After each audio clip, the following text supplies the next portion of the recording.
आपको कभी ना कभी एक बात बताई गई है कि ये गलत है, यानी मास्टरबेशन करना गलत है। पर एक और सच है, बिकॉज आपको ट्रुथ नहीं, सिर्फ फियर दिया गया है। हाँ, सो मेरी बातों को ध्यान से सुनिएगा। अब कन्फ्यूजन खत्म करते हैं। सबसे पहले मास्टरबेशन होता क्या है? मास्टरबेशन एक नेचुरल प्रोसेस है जिसमें इंसान अपने बॉडी को स्टिमुलेट करता है आनंद लेने के लिए। ये बॉयज और गर्ल्स दोनों में कॉमन है और ये नॉर्मल ह्यूमन बिहेवियर है। अब एक क्वेश्चन है, क्या ये नेचुरल है? हाँ, मेडिकल साइंस के हिसाब से ये नेचुरल और कॉमन है, क्योंकि प्यूबर्टी के बाद हार्मोन्स की वजह से क्यूरियोसिटी बढ़ती है और मेजॉरिटी लोग कभी ना कभी इस एक्सपीरियंस से गुजरते हैं।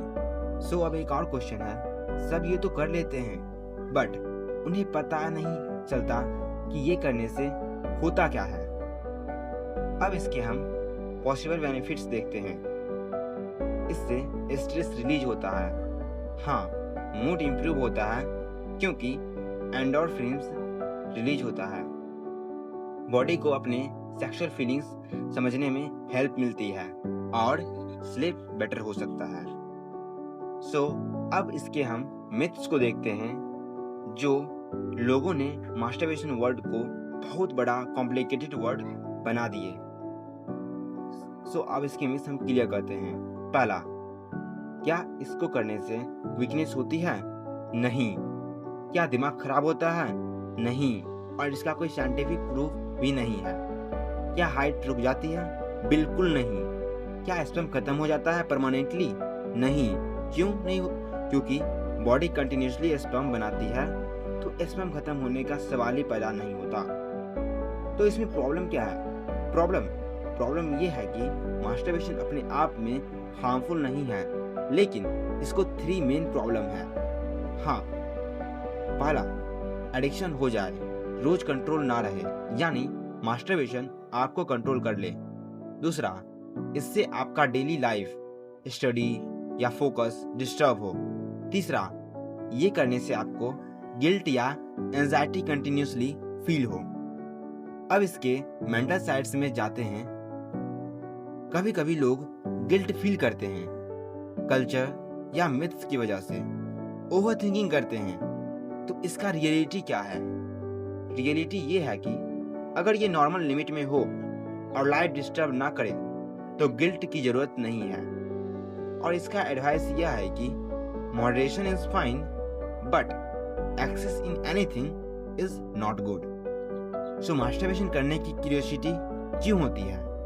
क्योंकि प्यूबर्टी के टाइम क्यूरियोसिटी नॉर्मल होता है। बॉडी हार्मोन्स को ट्रिगर करते हैं, ये सेक्सुअल डेवलपमेंट करता है, ओके, और इसका पार्ट भी होता है। अब यहाँ पे एक क्वेश्चन है, आप जो फील करते हैं वो आपका एक्सपीरियंस है या सोसाइटी का प्रेशर? यानी प्रॉब्लम एक्ट नहीं, प्रॉब्लम गिल्ट है।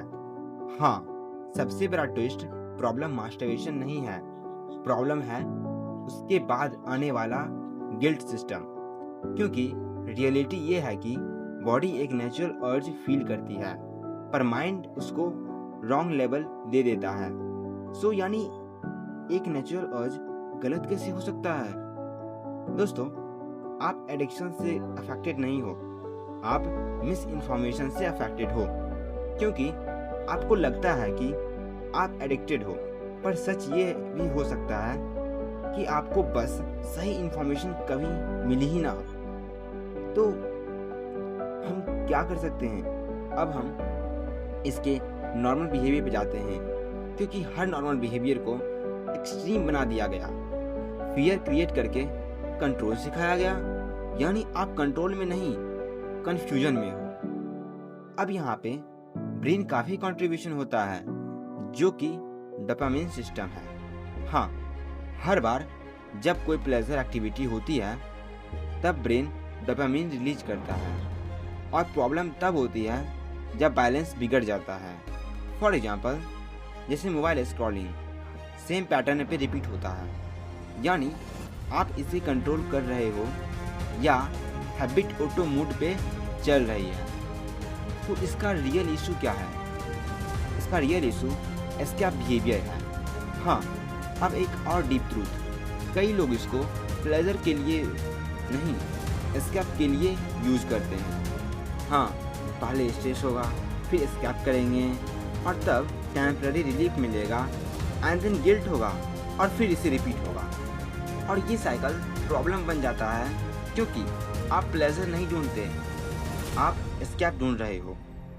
अब इसका सॉल्यूशन क्या है? इसका सॉल्यूशन है अवेयरनेस प्लस कंट्रोल, यानी ट्रिगर आइडेंटिफाई करिए। हाँ, बिजी शेड्यूल बनाइए, फिजिकल एक्टिविटी करिए, पर्पस बिल्ड करिए। इसका मतलब आप एनर्जी को रिमूव नहीं, रीडायरेक्ट करिए, क्योंकि कंट्रोल सेपरेशन नहीं होता, कंट्रोल डायरेक्शन होता है। और सबसे बड़ा सच ये है कि आप वीक नहीं हो, आप सिर्फ कंफ्यूज्ड इंफॉर्मेशन के एनवायरनमेंट में हो। यानी जब आप गिल्ट हटा देते हो तब आप क्लैरिटी के साथ डिसीजन लेते हो। अवेयरनेस आपको फ्री करती है, फियर आपको कंट्रोल करता है। तो धन्यवाद दोस्तों। अगर आपको ऐसा रियल, ऑनेस्ट और डीप टॉपिक्स चाहिए तो चैनल को फॉलो करिए और कमेंट में अपना फीडबैक ज़रूर दें। धन्यवाद।